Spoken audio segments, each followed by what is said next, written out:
Sudah, assalamualaikum warahmatullahi wabarakatuh. Waalaikumsalam warahmatullahi wabarakatuh. Yang terhormat Bapak Imam Wahyudi SPD MPD selaku Kepala Sekolah SMP Negeri 1 Karangrejo. Silakan Pak Eko.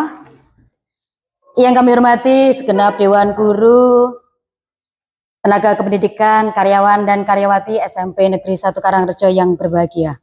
Bapak Ibu Guru yang kami hormati, tak lupa saya ucapkan terima kasih kepada panjenengan semua karena hari ini telah berkenan hadir dalam kegiatan diseminasi menyebarkan pemahaman dan penerapan pengalaman budaya positif, yaitu merupakan salah satu tugas dari saya sebagai calon guru penggerak Angkatan 11 Kabupaten Tulungagung, yaitu merupakan modul dari 1.4.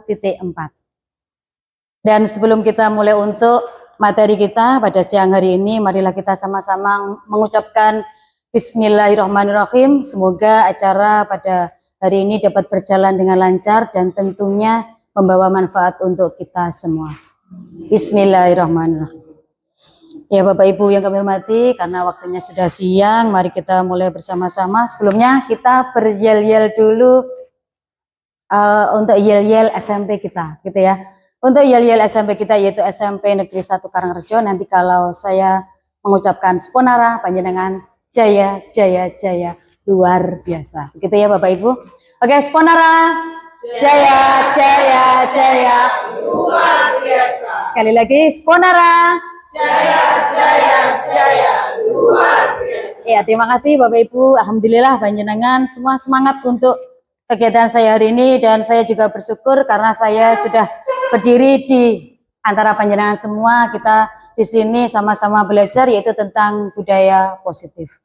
Sebelum kita mulai untuk materi kita, mari kita merilekskan dulu segala pikiran kita. Hari ini kita sudah melakukan banyak sekali kegiatan dari pagi. Kita sudah bersama anak-anak, kita sudah melaksanakan sholat duha juga bersama-sama. Mari kita dengarkan untuk musik ini dan ikuti gerakannya. Mari kita stop sejenak dari kegiatan apapun yang dilakukan saat ini. Ya, kita berhenti dulu, kita fokus. Istirahatkan sejenak fisik dan mental selama kurang lebih 3 menit saja.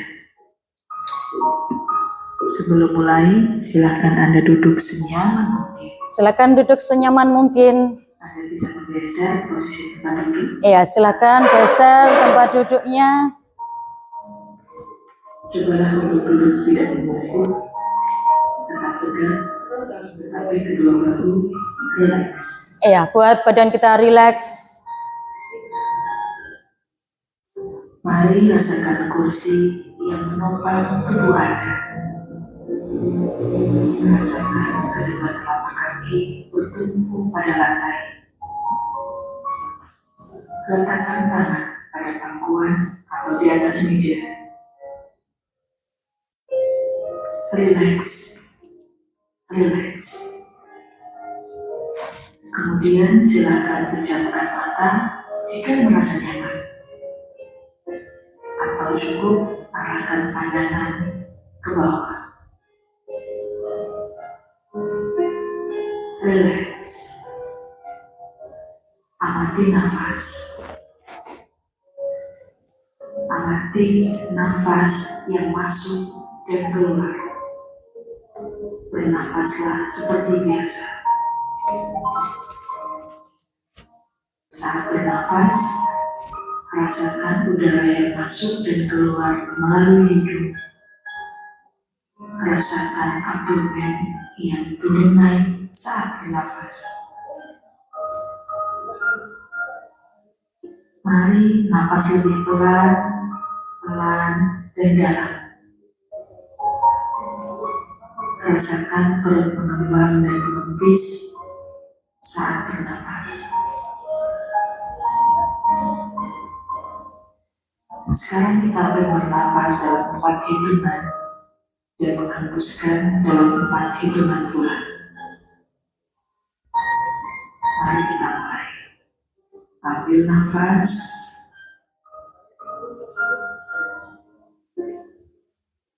Hembuskan.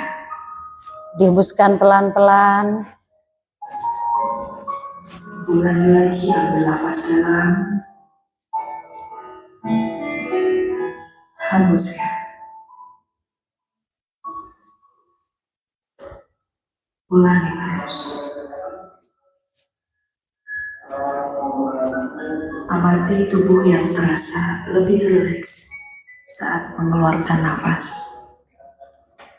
Mulai dari otot wajah, sekitar dahi, kelopak mata, pipi, rahang, dagu, kemudian kedua bahu, lengan atas, dan jari jemari Anda. Amati nafas yang lebih tenang dan pelan. Amati perasaan Anda saat ini. Apakah yang Anda pikirkan saat ini? Apakah pilihan yang akan Anda lakukan setelah ini?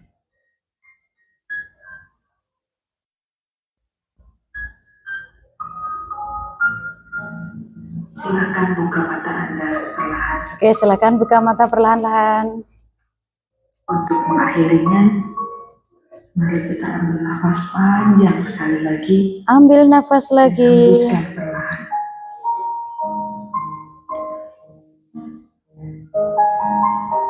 Letakkan kedua tangan menyilang di depan dada. Telapak tangan silakan diletakkan di kedua pundak Anda. Perlahan berikan tepukan ringan di pundak kalian masing-masing. Dan ucapkan dalam hati,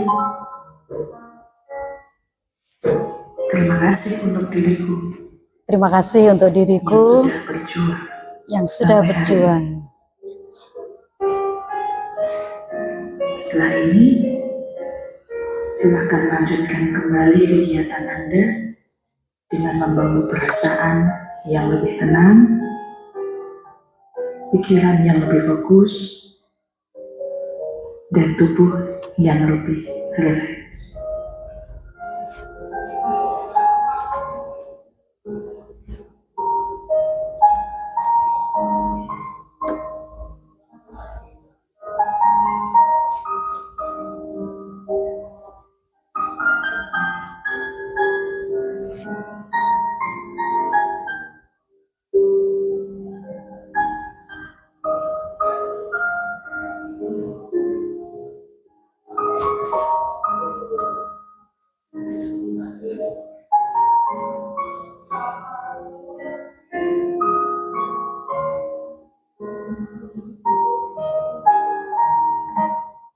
Oke, terima kasih tepuk tangan untuk kita hari ini.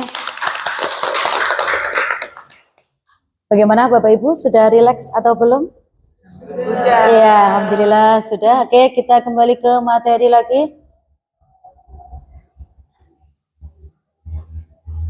Oke, Bapak Ibu, di sini kita akan belajar bersama-sama yaitu tentang budaya positif. Mungkin dari kalimat budaya positif itu bukan kalimat yang asing lagi buat kita, dan untuk sekolah kita yaitu SMP Negeri 1 Karangrejo tentunya sudah menerapkan beberapa perilaku yang mencerminkan budaya positif. Kalau menurut Bapak Ibu dari sekolah kita, perilaku apa saja yang sudah mencerminkan budaya positif? Kalau dari kedatangan anak-anak ke sekolah itu bagaimana untuk anak-anak kedatangannya? Iya, kedatangannya disambut Bapak Ibu guru. Kalau untuk waktunya bagaimana? Anak-anak banyak yang telat atau tidak? Tidak. Iya. Di SMP Negeri 1 Karangrejo ini kita dari Bapak dan Ibu guru dan dari anak-anak itu sudah menerapkan budaya positif, yaitu salah satunya dengan berangkat sekolah dengan tepat waktu. Mungkin ada perilaku yang lain Bapak Ibu? Iya, ada 3S, senyum, sapa, salam. Mungkin masih banyak lagi untuk perilaku-perilaku lainnya, yaitu yang merupakan budaya positif di SMP Negeri 1 Karangrejo. Ini Bapak Ibu, nanti ada beberapa hal yang kita bahas di budaya positif ini. Yaitu nanti yang pertama perubahan paradigma belajar, yang kedua disiplin positif, yang ketiga nilai-nilai kebajikan, kebutuhan dasar manusia, motivasi perilaku manusia, posisi kontrol guru, keyakinan kelas, dan segitiga restitusi. Ini nanti kita selama 1 jam ke belakang, nanti kita sama-sama membahas ini Bapak Ibu. Ini yang pertama. Ini adalah tentang pembelajaran dengan paradigma baru. Sebelum kita membahas tentang paradigma baru ini, saya ingin tahu untuk SMP Negeri 1 Karangrejo, untuk pembelajarannya, apakah masih berpusat kepada siswa atau sudah pembelajaran yang berpusat kepada guru? Menurut panjenengan gimana? Iya, kita sudah melaksanakan pembelajaran yang berpusat kepada siswa. Dengan adanya pembelajaran berpusat kepada siswa ini, kita secara tidak langsung, kita sudah menyelenggarakan namanya pembelajaran dengan paradigma baru. Ya, di sini pembelajaran dengan paradigma baru merupakan pembelajaran yang dirancang berdasarkan prinsip pembelajaran berdiferensiasi, sehingga peserta didik belajar sesuai dengan kebutuhannya. Berarti untuk sekolahan kita yaitu SMP Negeri 1 Karangrejo sudah melaksanakan pembelajaran yang berpusat pada murid sesuai dengan kebutuhannya, dan itu merupakan kita sudah salah satu yaitu untuk mewujudkan profil pelajar Pancasila. Dengan adanya pembelajaran yang berpusat kepada siswa, kita itu tujuannya apa? Untuk mewujudkan profil pelajar Pancasila. Masih ingatkah untuk dimensi profil pelajar Pancasila? Iya, ini di sini sebenarnya ada tulisan Bapak Ibu, maaf ini agak samar-samar begitu ya. Iya, di sini ada 6 dimensi untuk profil pelajar Pancasila. Yang pertama yaitu beriman dan bertakwa kepada Tuhan Yang Maha Esa. Ini yang kedua berkebinekaan global. Yang ketiga bergotong royong, kreatif, ada bernalar kritis. Yang terakhir apa ini? Mandiri. Iya, itu merupakan 6 dimensi dari profil pelajar Pancasila. Apakah dari kegiatan-kegiatan yang dilaksanakan di SMP 1 Karangrejo ini sudah menunjukkan dari tujuan untuk mewujudkan profil pelajar Pancasila? Sudah. Iya, alhamdulillah untuk sekolahan kita sudah melakukan segala kegiatan-kegiatan itu, tujuan utamanya yaitu untuk mewujudkan profil pelajar Pancasila.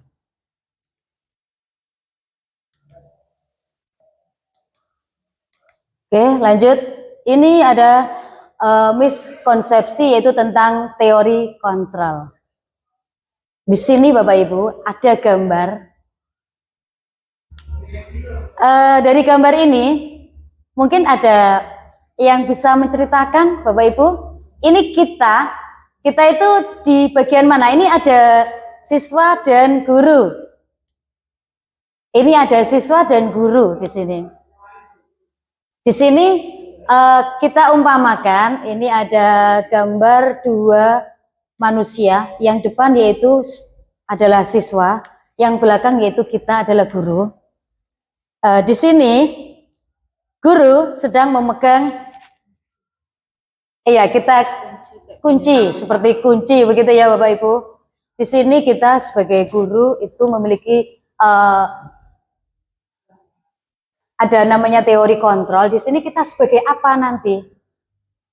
Ini seringkali seperti ini adalah sebuah ilusi Bapak Ibu.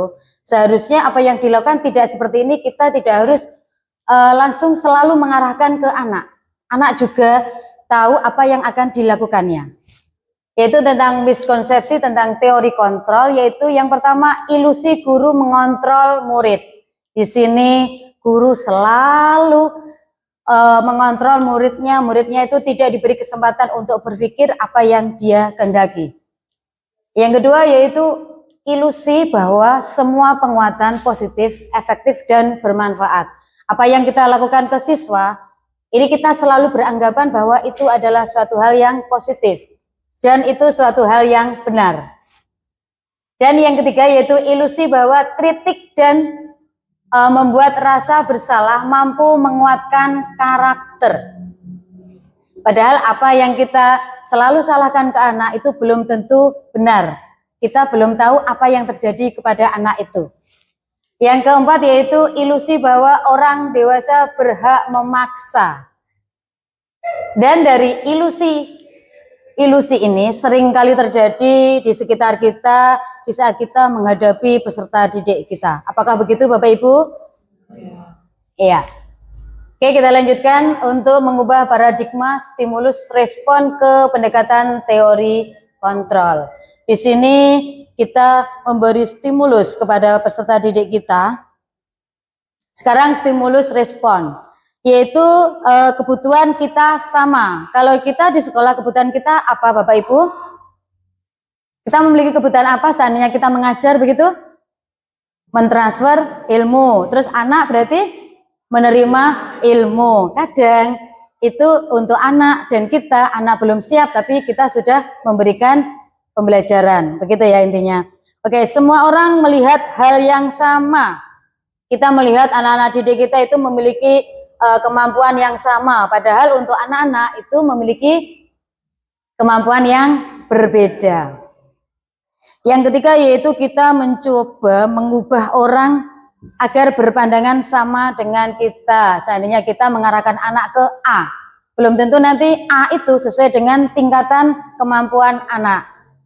Berarti kita dari awal melakukan apapun harus disesuaikan dengan karakter dan kemampuan dan usia anak.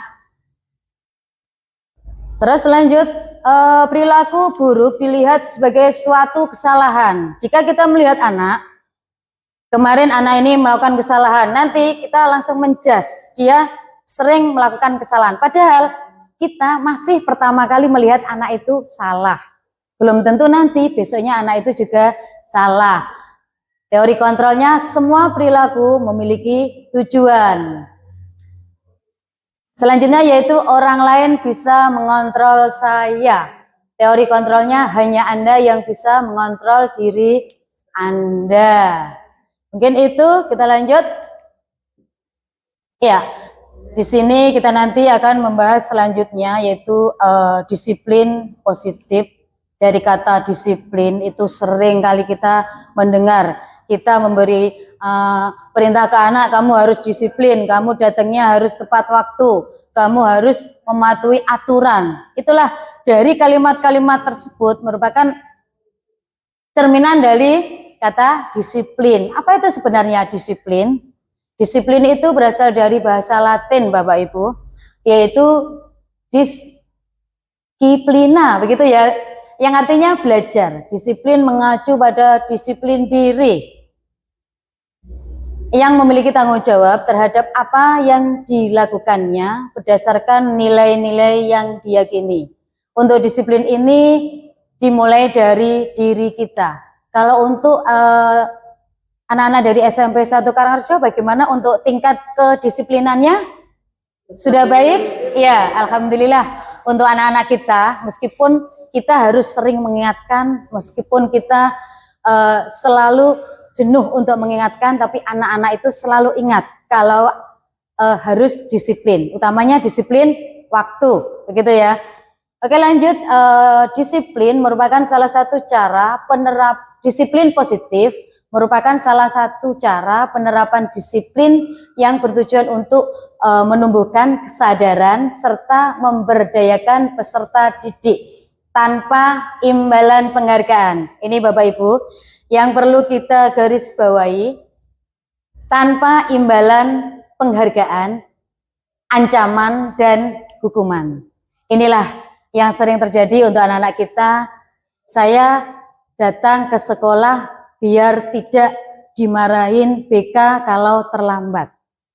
Itu merupakan ancaman. Kita sering-sering kali mengancam.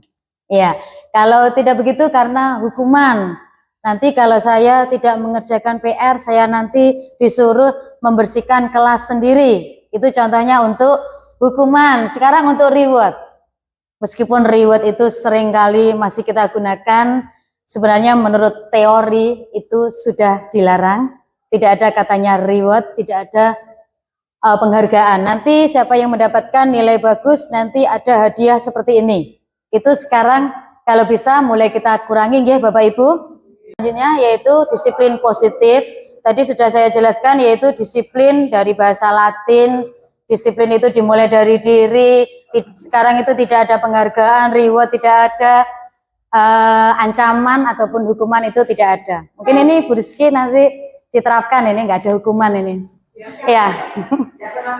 Iya, betul sekali. Kita untuk SMP Negeri 1 Karangrejo, alhamdulillah semakin lama semakin baik. Untuk disiplinnya juga semakin meningkat. Begitu nggih Bapak Ibu? Ya. Selanjutnya materi selanjutnya sebagai pendidik, tujuan kita adalah menciptakan peserta didik yang memiliki disiplin diri. Sekarang kita memiliki tanggung jawab Bapak Ibu. Kita harus menumbuhkan atau menciptakan ke peserta didik kita, yaitu biar anak peserta didik kita itu memiliki sikap disiplin, sehingga mereka berperilaku mengacu kepada nilai-nilai kebajikan universal dan memiliki motivasi intrinsik dalam perubahan perilaku ke arah yang lebih baik. Ini loh Bapak Ibu, ini merupakan tugas kita sebagai guru, sebagai pendidik di SMP Negeri 1 Karangrejo ini, yaitu untuk menciptakan peserta didik yang disiplin. Bagaimana panjenengan siap? Iya, oke, terima kasih kesiapannya. Selanjutnya yaitu nilai-nilai kebajikan. Untuk nilai-nilai kebajikan ini ada beberapa hal Bapak Ibu. Yaitu nilai yang disepakati, ini adalah pengertian Bapak Ibu dari nilai-nilai kebajikan, nilai yang disepakati bersama lepas dari suku bangsa, agama, bahasa maupun latar belakangnya. Dari apa yang kita lakukan setiap hari, sikap, sifat, itu semua ada nilai kebajikannya. Yaitu yang pertama profil pelajar Pancasila, ada 6 dimensi. Yang pertama beriman, bertakwa kepada Tuhan Yang Maha Esa dan berakhlak mulia. Yang kedua mandiri, yang ketiga bernalar kritis, selanjutnya berkebinekaan global, bergotong royong dan kreatif. Ini dari Ibu Primarius, program PYP, sikap murid kita, toleransi, rasa hormat, integritas, mandiri, menghargai, antusias, empati, keingintahuan, kreatif, kerjasama, percaya diri, dan komitmen. Selanjutnya yaitu keterampilan hidup atau life skill. Yang pertama dapat dipercaya, yang kedua lurus hati, yang ketiga pendengar yang aktif, yang keempat yaitu tidak merendahkan orang lain, yang kelima yaitu memberikan yang terbaik dari diri. Ini merupakan nilai-nilai kebajikan Bapak Ibu dari apa yang dilakukan anak-anak. Contohnya sekarang anak-anak datang tepat waktu, nilai kebajikannya bagaimana? Anak-anak sudah bisa sekolah datang tepat waktu, berarti disiplin bisa, mandiri bisa. Itu masuk di profil pelajar Pancasila. Sekarang anak-anak sudah terbiasa melaksanakan sholat duha secara berjamaah. Berarti sesuai dengan nilai kebajikan beriman, bertakwa. Sekarang anak-anak setiap hari Jumat mengadakan bersih Jumat bersama lingkungan sekolah. Berarti bergotong royong. Oke, lanjut. Sekarang tentang kebutuhan dasar manusia. Apa sih sebenarnya kebutuhan dasar manusia? Yaitu segala sesuatu yang kita lakukan untuk mendapatkan apa yang kita lakukan itu. Seluruh tindakan yang kita lakukan memiliki tujuan tertentu. Dan semua usaha terbaik yang kita lakukan adalah dalam rangka agar kebutuhan dasar kita terpenuhi. Ini adalah tentang kebutuhan dasar manusia. Sebenarnya manusia itu apa sih kebutuhannya? Nah, di sini ada 5 kebutuhan dasar manusia. Ya, di sini ada 5 kebutuhan dasar manusia. Yang pertama kebutuhan bertahan hidup, kasih sayang dan rasa diterima, penguasaan, kebebasan, kesenangan. Dari bertahan hidup ada sub-subnya yaitu makanan, pakaian, tempat tinggal, keamanan, kesehatan. Itu merupakan kebutuhan dari bertahan hidup. Selanjutnya kasih sayang dan rasa diterima. Rasa diterima, dipedulikan, berbagi, bekerja sama, menjadi bagian dalam kelompok. Itu merupakan bagian dari kebutuhan kasih sayang. Selanjutnya penguasaan, harga diri, keinginan untuk dianggap, memimpin, berprestasi, diakui dan didengar. Sekarang selanjutnya kebebasan, mandiri, memiliki pilihan, mencoba hal baru, dan mampu mengendalikan diri. Untuk kesenangan, bermain, humor, antusias, tertawa, bermain, itu merupakan termasuk kebutuhan dasar manusia. Kalau ada kaitannya dengan peserta didik kita Bapak Ibu, di saat kita mengajar, kita ada salah satu anak yang mencari perhatian kita. Dari itu jelas sekali anak tersebut sedang mencari kebutuhannya untuk apa? Ya, ada yang kurang kasih sayang, ada yang ingin kebebasan. Ya, kita seharusnya seandainya ada anak yang melakukan kesalahan, itu kita cari dulu anak tersebut sedang berusaha memenuhi kebutuhannya apa. Oke, kita lanjut. Di sini untuk motivasi perilaku manusia ada 2, yaitu motivasi intrinsik, yaitu yang ada dalam diri anak tersebut. Yang kedua yaitu motivasi ekstrinsik. Untuk intrinsik yaitu untuk menjadi orang yang mereka inginkan dan menghargai diri sendiri dengan nilai-nilai yang mereka percaya. Contohnya seperti ini. Ada seorang anak yang mengerjakan tugas. Dia mengerjakan tugas dengan senang hati, tidak ada niat nanti saya biar dapat pujian dari guru. Tidak ada niat nanti biar saya mendapat pujian dari teman, biar nanti dapat hadiah, dapat reward. Ya, anak tersebut sudah memiliki motivasi intrinsik. Anak tersebut sudah ingin membuat dirinya sendiri bisa dan mampu untuk belajar. Yang kedua yaitu motivasi ekstrinsik, yaitu untuk menghindari ketidaknyamanan atau hukuman. Ini sering terjadi di tengah-tengah murid-murid kita, Bapak Ibu. Yang kedua yaitu untuk mendapatkan imbalan atau penghargaan dari orang lain. Berarti dari motivasinya intrinsik itu kurang, begitu ya? Kalau menurut panjenengan, dari motivasi ini seharusnya apa yang perlu kita tanamkan dahulu? Iya, dari kita seharusnya motivasi intrinsik. Dari kita memiliki motivasi diri sendiri, nanti otomatis motivasi yang ada di kita itu nanti akan berkembang dengan baik. Oke, lanjut. Di sini untuk motivasi perilaku manusia ada hukuman, konsekuensi, restitusi. Seringkali kita mendengar kata hukuman, kalau konsekuensi sudah sering ya Bapak Ibu? Ya, restitusi. Saya baru mendengar kata restitusi ini ketika saya mengikuti pendidikan guru penggerak, yaitu angkatan 11 ini Bapak Ibu. Di sini kami dari CGB, calon guru penggerak itu sama-sama belajar bagaimana sih cara menerapkan restitusi itu. Apa sih sebenarnya restitusi itu? Ini Bapak Ibu, untuk hukuman, di sini hukuman itu tidak terencana tiba-tiba. Contohnya seperti ini. Ketika upacara, siapa yang tidak memakai seragam lengkap, silakan maju ke depan. Itu tidak ada rencana juga. Murid tidak tahu apa yang terjadi. Dia tidak tahu nanti apa apa itu tidak tahu. Bersifat satu arah, murid disalahkan. Untuk gurunya tidak, gitu ya Bapak Ibu ya.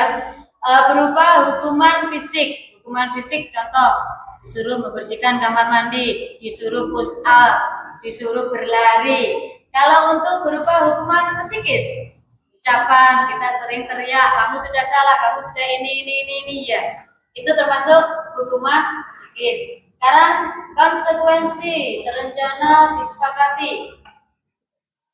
Di sini sudah ada direncanakan nanti hari Selasa kita akan mengadakan razia di kelasnya masing-masing. Murid tetap dibuat tidak nyaman. Meskipun seperti itu, nanti murid itu namanya konsekuensi masih ada saja yang tidak sesuai dengan hal-hal yang disepakati itu. Contohnya seperti ini, kalian tidak boleh membawa alat kosmetik. Ternyata di razia itu juga ada namanya alat-alat yang lain juga di razia, mungkin seperti itu. Dan sikap guru selalu memonitor murid. Guru itu selalu mengarahkan murid, ini kamu salah, ini kamu harus seperti ini. Itu adalah dari bentuk konsekuensi. Sekarang tentang restitusi. Ini Bapak Ibu yang perlu kita pelajari sama-sama. Nanti kita perlahan-lahan mulai mempraktekkan di SMP kita, yaitu SMP Negeri 1 Karangrejo. Untuk restitusi yaitu proses menciptakan kondisi bagi murid untuk memperbaiki kesalahan. Yang kedua yaitu proses kolaboratif yang mengajarkan murid untuk mencari solusi sendiri. Ini saya contohkan jika anak itu belum memakai bed kelas.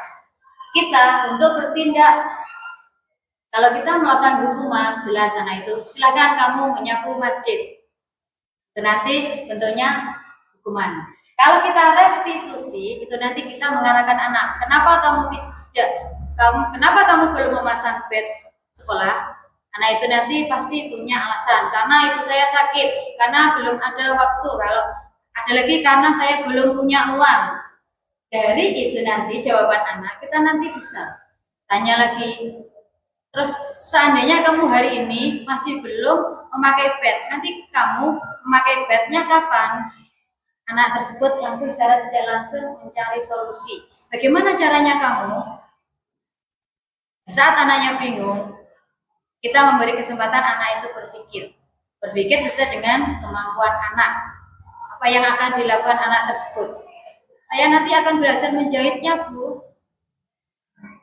Tanpa tidak sengaja, beserta didik kita, anak kita sudah menemukan solusinya sendiri.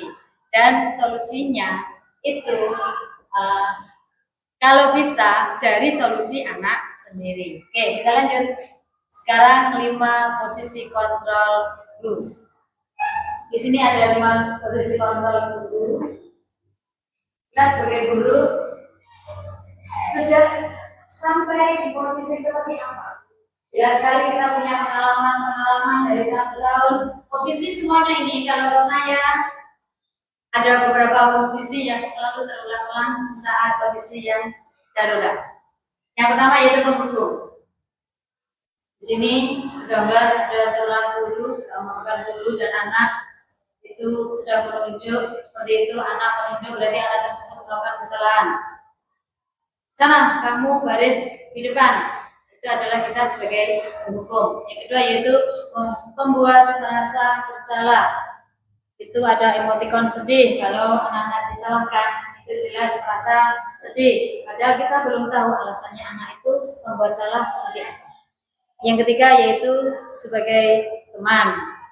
Kita sebagai guru juga diharuskan sebagai teman, tapi juga ada batasnya, tetap menghormati kita sebagai guru. Selanjutnya yaitu pemantau. Kita mendengarkan perubahan-perubahan anak, perilaku anak, kita melihat, kita merekam seperti apa anak kita. Selanjutnya yaitu sebagai manajer. Apa itu sebagai manajer? Ya. Di sini ada contoh 5 penerapan posisi kontrol guru. Coba Bapak Ibu, kita lihat bersama-sama untuk kasusnya. Kasus yang pertama, siswa tidak memakai atribut lengkap saat upacara bendera. Ini kebiasaan ini sering kali terjadi, yaitu untuk anak-anak. Tapi alhamdulillah untuk anak-anak kita, yaitu SMP Negeri 1 Karangrejo, untuk tingkat kedisiplinnya sudah sangat baik. Ini kita buat contoh ya Bapak Ibu. Kalau sebagai penghukum, itu nanti yaitu sana hormat pada bendera selama 1 jam. Kalau sebagai pembuat rasa bersalah, berapa kali Bapak Ibu harus memberitahu kamu selalu mengecewakan ibu dan bapak. Itu salah satu dari kalimat-kalimat yang sebagai pembuat rasa bersalah. Kita menyelami hati anak Bapak Ibu. Anak itu biar bersalah itu seperti apa? Kita menyelami hatinya. Yaitu kita posisi kontrol kita sebagai pembuat rasa bersalah. Oke, lanjut. Siswa tidak memakai atribut lagi sebagai teman. Karena kita sudah jengkel, ya kita lebih hati-hati bicara sama anak-anak. Ayo dong ikuti aturan sekolah. Tolong bantu ibu dan bapak ya, sekali ini aja. Ya sudah, tidak apa-apa, lain kali jangan sampai berbuat seperti ini lagi ya. Itu adalah posisi kita sebagai teman. Selanjutnya yaitu sebagai pemantau.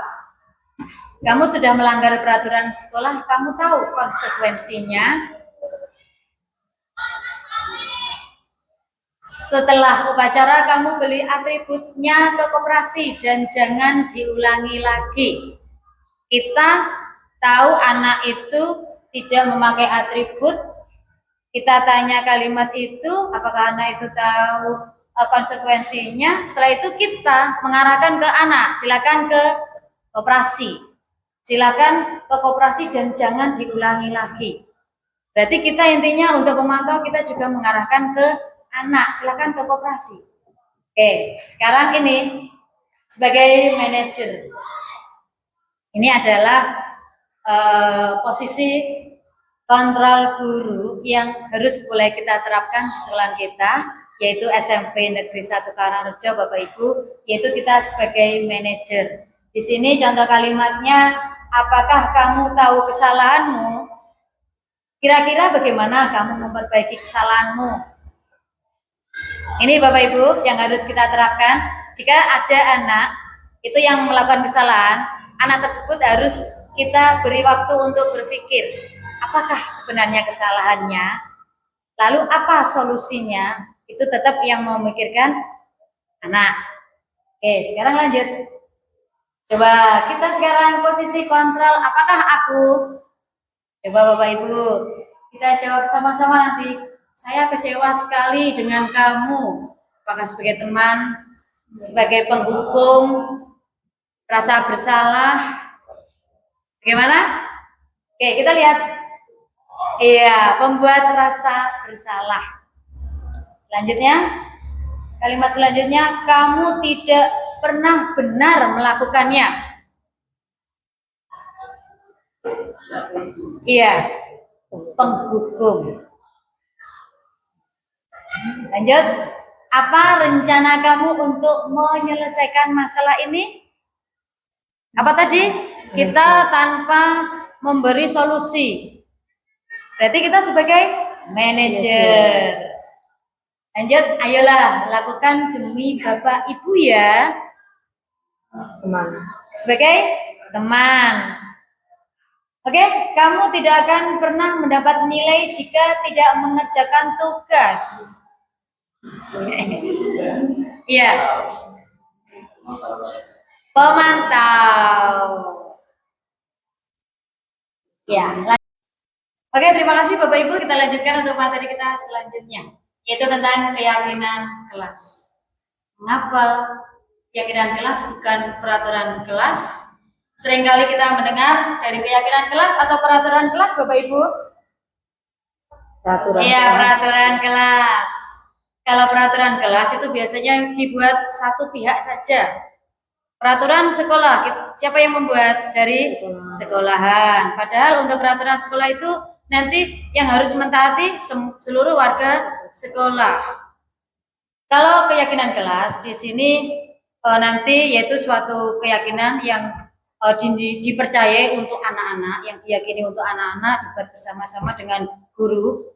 Kalau kita wali kelas, Bapak Ibu, wali kelas dan seluruh siswa dari kelas panjenengan itu membuat namanya keyakinan kelas, dan dengan adanya keyakinan kelas tersebut nanti anak-anak merasa bertanggung jawab dengan apa yang telah diyakini atau apa yang diinginkan di kelasnya.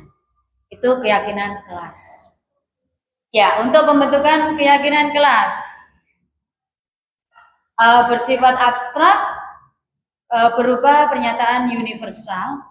Yang ketiga yaitu dibuat dalam pernyataan positif, menggunakan kalimat-kalimat positif, tidak ada kata jangan, dilarang, tidak boleh. Itu nanti kita menggunakan kalimat-kalimat positif. Selanjutnya yaitu sesuai dengan kondisi, maaf sedikit saja agar mudah diingat, menggunakan kalimat sedikit tapi sudah diingat dan difahami anak-anak. Contoh, datang tepat waktu, saling menghargai.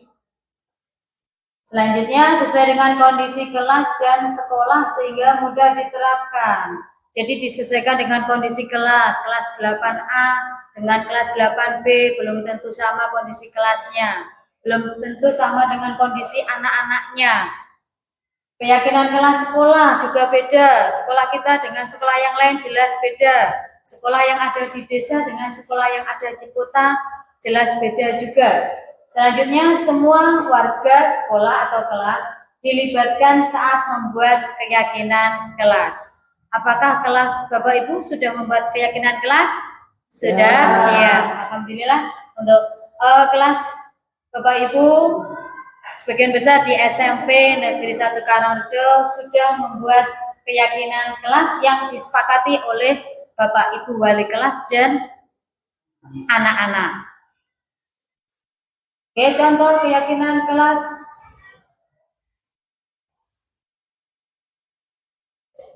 Ya, di sini ada contoh keyakinan kelas 8A, Bapak Ibu. Kemarin saya sudah bersama-sama dengan anak-anak membuat keyakinan kelas, yaitu yang pertama tentang waktu. Seringkali anak-anak itu kalau tidak kita membuat suatu keyakinan seperti ini, anak-anak sering lupa, Bapak Ibu. Kita membuat suatu keyakinan kelas yang dengan kalimat singkat, tapi anak-anak juga ingat. Begitu. Kemarin untuk keyakinan kelas yang kami sepakati yaitu yang pertama tentang waktu, yaitu datang tepat waktu. Nanti jika ada anak yang terlambat, anak tersebut langsung ingat, Bapak Ibu. Iya, saya kemarin kelas saya punya keyakinan kelas yaitu datang tepat waktu, berarti saya hari ini terlambat, berarti tidak sesuai dengan keyakinan kelas. Kalau anak itu di saat lupa, nanti teman yang lain mengingatkan. Kalau temannya tidak ada yang mengingatkan, jelas kita wali kelas mengingatkan. Ya, yang kedua yaitu tentang kebersihan, menjaga kebersihan kelas dan lingkungan. Yang ketiga, saling menolong. Yang keempat, saling kerjasama, menghargai pendapat teman. Ini Bapak Ibu yang harus ada di keyakinan kelas kita, yaitu menghargai pendapat teman. Kadang di saat teman berbicara, anak-anak itu kurang menghargai pendapat teman, gitu ya. Ini lagi yang penting, budaya senyum, sapa, sopan, itu juga kita masukkan di sini, Bapak Ibu. Anak-anak biar terbiasa. Nanti seandainya ada yang berkata kotor, begitu nanti langsung kita ingatkan. Ya, tidak sesuai dengan keyakinan kelas. Nanti untuk Bapak Ibu yang belum membuat keyakinan kelas di kelasnya, saya mohon untuk membuat keyakinan kelas bersama anak-anak, begitu ya Bapak Ibu? Ya. Oke, sekarang segitiga restitusi. Untuk segitiga restitusi ini yaitu suatu proses dialog yang dijalankan oleh guru agar dapat menghasilkan murid yang mandiri dan bertanggung jawab. Dari kata segitiga restitusi, tadi restitusi sudah kita bahas sedikit, ada hukuman, ada restitusi, ada konsekuensi. Ini Bapak Ibu yang paling penting yang kita gunakan jika kita sedang menghadapi anak kita yang bermasalah, yaitu ada 3 langkah. Apa seharusnya langkah-langkah kita yang kita lakukan untuk segitiga restitusi ini? Yang pertama yaitu menstabilkan identitas. Yang kedua, validasi tindakan yang salah. Yang ketiga, menyampaikan keyakinan. Oke, sekarang menstabilkan identitas. Berdasarkan prinsip membuat kesalahan adalah bagian dari proses pembelajaran. Ini ada beberapa kalimat contoh dari menstabilkan identitas Bapak Ibu. Jika ada anak yang bermasalah, ini langkah kita yang pertama menstabilkan identitas, yaitu berbuat salah itu tidak apa-apa. Kita di awal berbicara dengan anak, kita tidak langsung menyalahkan. Di awal kita menstabilkan identitas. Tidak ada manusia yang sempurna. Kalimat selanjutnya, saya juga pernah melakukan kesalahan seperti itu. Selanjutnya kita bisa menyelesaikan ini. Bapak Ibu tidak tertarik mencari siapa yang salah, tapi Bapak Ibu ingin mencari solusi dari permasalahan ini. Ini Bapak Ibu, kalimat-kalimat ini kita harus ucapkan di awal, di saat kita menghadapi anak yang bermasalah. Kadang kita sendiri seringkali melakukan kesalahan juga Bapak Ibu, melihat anak yang salah kita langsung marah. Sebenarnya itu tidak boleh. Untuk teorinya kita mengikuti segitiga restitusi. Ya, apakah kamu sedang menjadi teman yang baik buat dirimu sendiri? Kalau kalimat yang terakhir ini jelas anak-anak mungkin tidak begitu paham Bapak Ibu. Kalau teman baik buat sendiri, kita mungkin kalimat yang perlu kita ucapkan ini. Kalau ada anak yang bertengkar, ini Bapak Ibu, mencari solusi ini. Saya kadang anak itu cerita, satu anak, 2 anak cerita, saling menyalahkan temannya. Ya, ini kalimatnya, saya tidak menarik dengan siapa yang salah. Saya tidak perlu seperti itu. Iya. Iya Bapak Ibu harus sabar ya. Iya. Iya, sabar. Kita harus sabar. Oke, lanjut. Ya. Kita jelas harus sabar di keadaan apapun. Iya, betul sekali Bapak Ibu. Iya. Selanjutnya validasi tindakan yang salah. Apakah kalimat yang perlu kita ucapkan? Ini, padahal kamu bisa melakukan yang lebih buruk dari ini ya. Contoh, ada seorang anak yang sudah mengerjakan tugas PR, lalu temannya mencontoh tanpa permisi, tanpa izin dulu, dan anak tersebut langsung menggebrak meja. Ini, padahal kamu bisa melakukan yang lebih buruk dari ini ya. Anak tersebut bisa memukul, tapi anak tersebut cuma menggebrak meja aja. Iya. Yang kedua, kamu pasti punya alasan mengapa melakukan hal itu. Jika kita menghadapi anak yang datangnya terlambat, dari kalimat untuk tindakan validasi tindakan yang salah, itu kita membuat kalimat seperti ini. Kita tidak langsung teriak atau kita langsung memarahi begitu nggih Bapak Ibu. Oke, selanjutnya kamu patut bangga pada dirimu sendiri karena kamu telah melindungi sesuatu yang penting buatmu. Yang terakhir, kamu boleh mempertahankan sikap itu, tapi kamu harus menambahkan sikap yang baru. Contohnya anak menggebrak meja. Itu kita tidak harus langsung menyalahkan. Kita harus tahu dulu identitasnya kesalahan tadi apa. Mungkin seperti itu Bapak Ibu. Oke, lanjut. Sekarang menanyakan keyakinan. Kita sudah identifikasi, validasi, sekarang menanyakan keyakinan yang sudah dibuat di kelas kita. Contoh kalimatnya apa? Apa keyakinan kelas kita? Dari anak yang sering kali tidak masuk, sering kali terlambat, kita langsung tanya, apa keyakinan kelas kita? Apa yang kita percaya sebagai kelas atau keluarga? Apa nilai-nilai yang kita telah sepakati bersama? Nanti anak berpikir. Kita memberi waktu anak itu berpikir sendiri, apa ya, saya itu salahnya kenapa? Seandainya ada anak yang datangnya terlambat. Berarti anak tadi tidak sesuai dengan keyakinan kelasnya apa? Datang tepat waktu. Saya datangnya terlambat, Bu. Keyakinan kelas apa? Saya keyakinan kelasnya datang tepat waktu. Kalimat selanjutnya apa bayangan kita tentang kelas yang ideal? Selanjutnya kamu mau jadi orang yang seperti apa? Dari kalimat-kalimat ini sebagian besar sudah sering kita ucapkan Bapak Ibu ya. Sudah sering kita terapkan juga ini. Ya, kita sampai di penutup. Di sini untuk penerapan disiplin positif itu hendaknya kita sebagai guru juga tetap memberi motivasi kepada anak begitu ya. Selain itu kita juga harus menjadi among, perjalanan dirinya sebagai among atau manajer. Di situ kita sebagai apa? Menuntun murid menjadi insan yang mandiri, merdeka dan bertanggung jawab. Dengan disiplin positif yang ada dalam diri anak, otomatis nanti untuk perbuatan-perbuatan ataupun sikap yang lainnya itu nanti mengikuti Bapak Ibu. Dan kita harus memberi teladan untuk peserta didik kita. Begitu ya Bapak Ibu? Oke, terima kasih. Thank you dan saya ucapkan terima kasih kepada panjenengan semua yang sudah bersedia hadir di sini untuk acara kita yaitu diseminasi pemahaman budaya positif di SMP Negeri 1 Karangrejo, yaitu sebagai tugas saya di modul 1.4. Oke Bapak Ibu yang kami hormati, mari kita saksikan untuk video. Di sini nanti ada contoh video yaitu 5 posisi kontrol.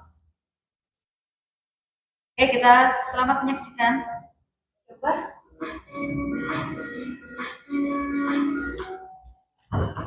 Salam bahagia Ibu dan Bapak Guru hebat. Dalam penerapan disiplin positif institusi, salah satu program yang dikembangkan adalah 5 posisi kontrol. 5 posisi kontrol dalam institusi adalah proses perjalanan seorang pendidik agar dapat mengenali dirinya. Pada video kali ini, kita akan membahas tentang 5 posisi kontrol yang dikembangkan oleh dari dosen dan contoh penerapan.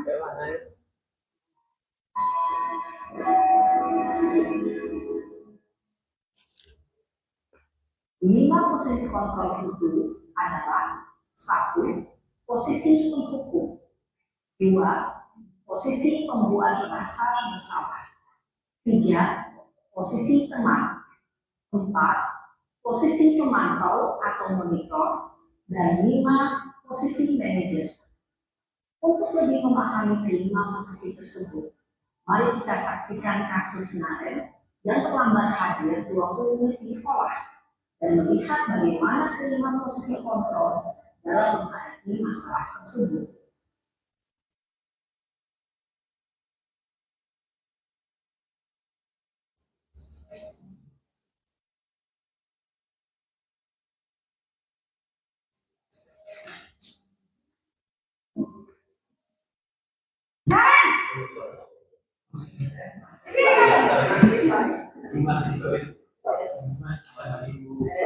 Selalu terlambat.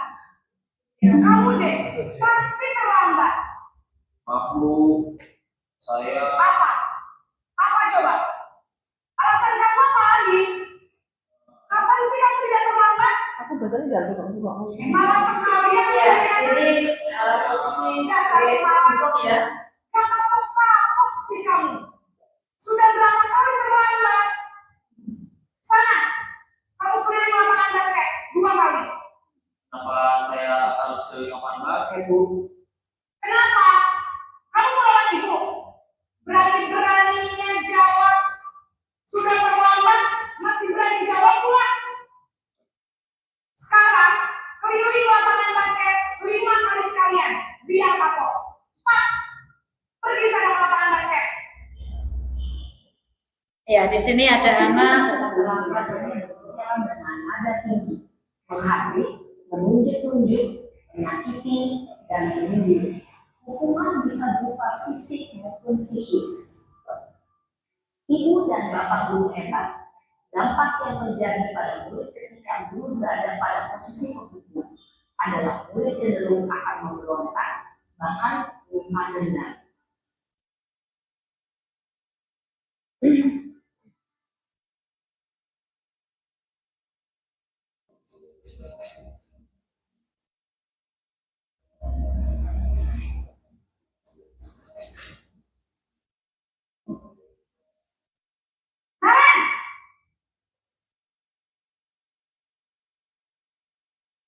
Selamat pagi, Bu. Naren, kamu kenapa terlambat lagi, nak? Ya Tuhan, Naren. Kamu senang ya bikin ibu susah ya? Kalau kamu terlambat lagi, nanti ibu yang ditegur bapak kepala sekolah, nak. Disangka ibu tidak bisa membina kamu. Duh, gimana ini? Maaf, Bu. Duh, Gusti Naren. Kamu suka ya kalau ibu ditegur bapak kepala sekolah? Terus, sekarang ibu harus tulis apa ya di buku absen? Ini kamu sudah sering terlambat loh. Ibu harus apa coba? Maaf, Bu. Maaf sekali. Ya sudah, lain kali jangan bikin ibu susah lagi ya nak ya. Ibu tidak akan kuat lagi kalau kamu begini terus. Bisa jantungan kalau ibu ditegur bapak kepala sekolah. Sana cepat kelas. Maaf ya, Bu. Maaf sekali.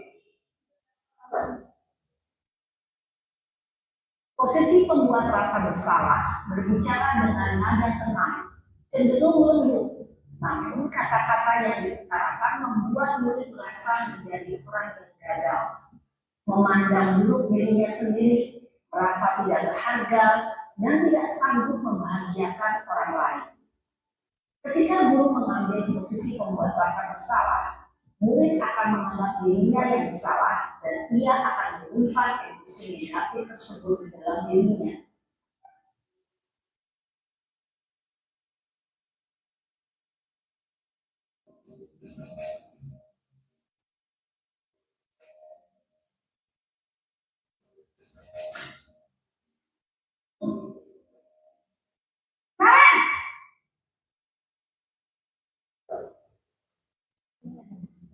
Selamat pagi, Bu. Wah, sudah jam berapa ini nak? Terlambat lagi ya sayang. Iya, Bu. Habis guru saya ngomongin saya, Bu. Kamu malah jalan. Ya ini masih ini. Apa sih? Iya, Bu. Saya memang terlambat banget tadi. Jadi, biarpun saya lagi kencang, berkerja, Bu. Ya sudah saya mandi lain kali, lainnya lebih kenceng lagi ya. Biar gak terlambat lagi. Bikin seneng ibu. Demi ibu. Bisa kan? Bisa, Bu. Ya sudah sana masuk kelas. Ibu beresin urusan absen kamu. Kamu ini ada-ada saja. Dalam posisi teman, guru berbicara dengan nada suara ramah, akrab, cenderung bersenda gurau untuk menjaga suasana tetap santai. Murid akan merasa senang, aman, dan akrab dengan guru. Identitas yang tercipta adalah identitas sukses atau berhasil. Kamu bisa balik. Karena ini masih dorongan eksternal, maka ada faktor keluarga dan di sini guru absennya, sehingga pada waktu murid bisa berperilaku baik, namun hanya kepada orang-orang tertentu saja.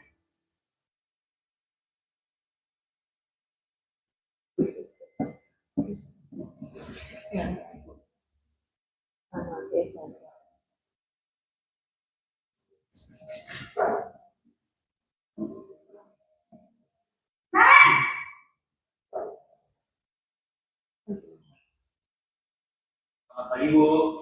Naren, apa peraturan sekolah kita tentang jam berapa kita harus masuk sekolah, nak? Kita harus di sekolah jam 7, Bu. Iya betul, sekarang sudah jam 7.20. Naren sudah tahu konsekuensinya jika terlambat hadir. Paham, Bu. Saya harus tinggal kelas pas jam istirahat selama 20 menit. Ya benar, konsekuensinya demikian. Jadi nanti jam 9.30 pas istirahat, kamu harus tinggal di kelas, kerjakan tugas tambahan untuk ketinggalan kamu, ya. Baik Bu.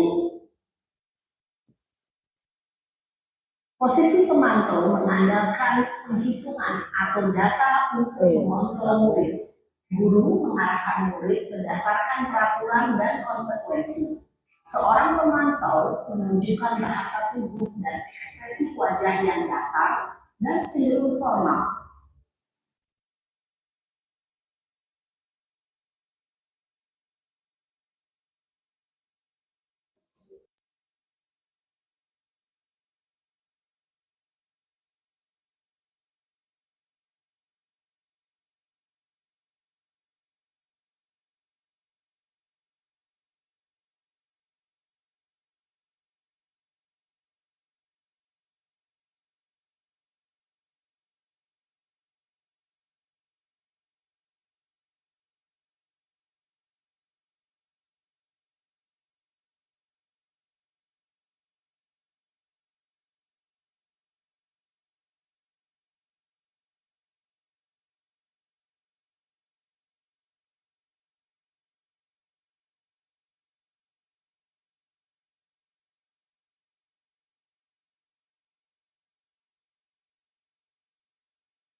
Assalamualaikum warahmatullahi wabarakatuh. Waalaikumsalam warahmatullahi wabarakatuh. Bagaimana kabarnya kalian hari ini? Baik. Alhamdulillah. Anak-anak, pada hari ini kita akan membuat keyakinan kelas 8A.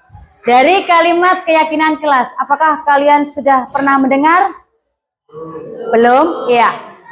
Akan sedikit saya jelaskan, yaitu keyakinan kelas itu merupakan suatu nilai dan prinsip yang merupakan kesepakatan kita, yaitu antara saya sebagai guru dan kamu sebagai murid.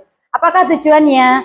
Keyakinan ini nanti akan kalian yakini dan kalian akan berusaha untuk melakukannya dengan penuh dengan tanggung jawab. Oke? Selanjutnya nanti kita akan membuat keyakinan bersama-sama dan nanti akan saya bagikan untuk sticky note-nya. Nanti kalian menulis satu keyakinan yang kalian inginkan untuk kelas 8A ini. Dan perlu kalian ketahui bahwa untuk keyakinan kelas itu tidak ada kata jangan, tidak ada kata dilarang. Berarti kita menggunakan kalimat positif. Bagaimana, sudah paham? Ya, sekarang saya bagikan ini satu persatu. Nanti kalian tulis begitu ya. Oke, sekarang saya bagikan untuk sticky note-nya ya. Silakan kalian tulis keyakinan kelas yang kalian inginkan untuk kelas kita ini. Ini kalian sudah kalian tulis di sini satu kalimat positif yang kalian inginkan untuk kelas ini. Ditulis sekarang kok, Bu? Ya, sekarang ditulis sekarang. Tulisnya di sini. Ada yang belum?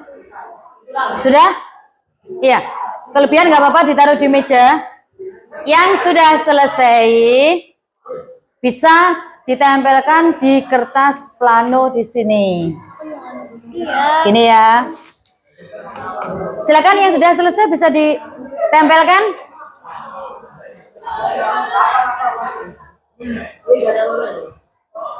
Ya, saya rapikan sebentar.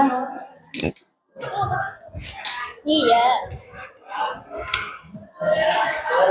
Silakan ditulis di sini.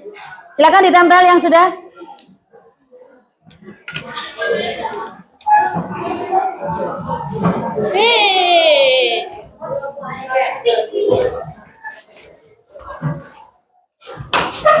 Oke, gantian ya.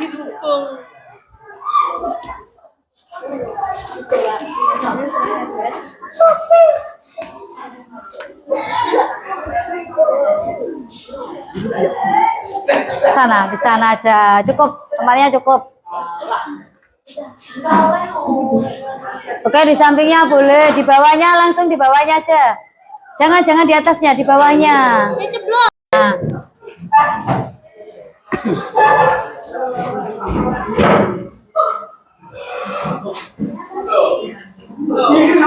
Sudah, sekarang silakan duduk lagi. Bisa ceblok ya anak-anak wi. Taruh sini nggak kebalik mungkin. Sini. Itu ada yang bilang. Riz, Kebalik itu mungkin, mana nggak apa-apa. Kamu temen yang lain sudah ada. Oh iya. Udah nggak apa-apa. Udah nggak apa-apa. Nggak apa-apa udah. Oke, saya ambilkan lagi. Saya harus menempelnya. Kenapa? Sing play sini sing dikelet nih, gue sing kene. Sudah, silakan duduk. Jun, sampun apa tereng?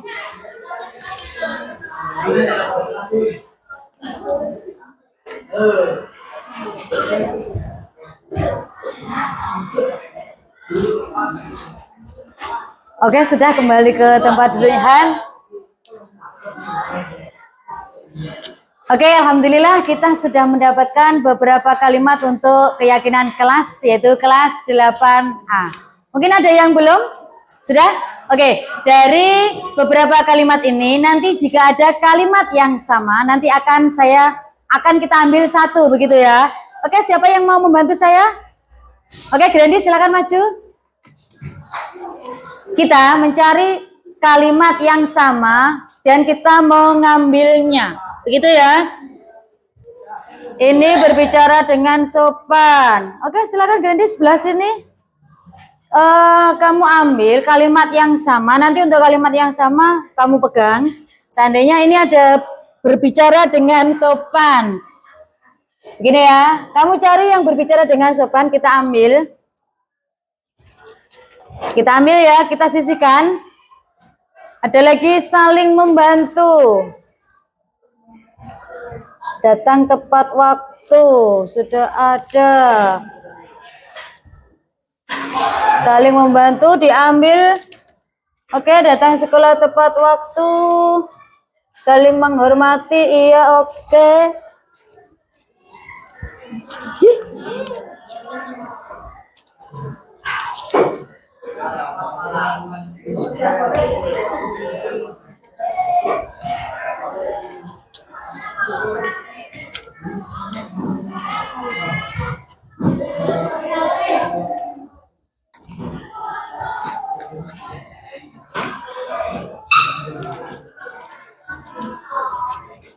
Sudah ada ini? Enggak ada, udah ada, taruh sini.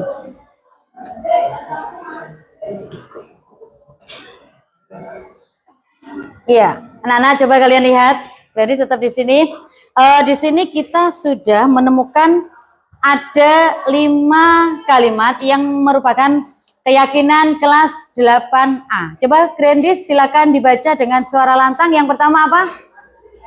Berbicara dengan sopan, Iya, yang kedua? saling menghormati. Yang ketiga, saling membantu. Yang keempat, datang ke sekolah tepat waktu. Dan yang kelima, menjaga kebersihan. Iya, dari kelima poin untuk keyakinan kelas, apakah kalian setuju? Iya. Alhamdulillah untuk keyakinan kelas 8A pada hari ini sudah terbentuk dan mohon untuk keyakinan kelas ini kita terapkan di kelas kita. Oke, tepuk tangan untuk kelas 8A.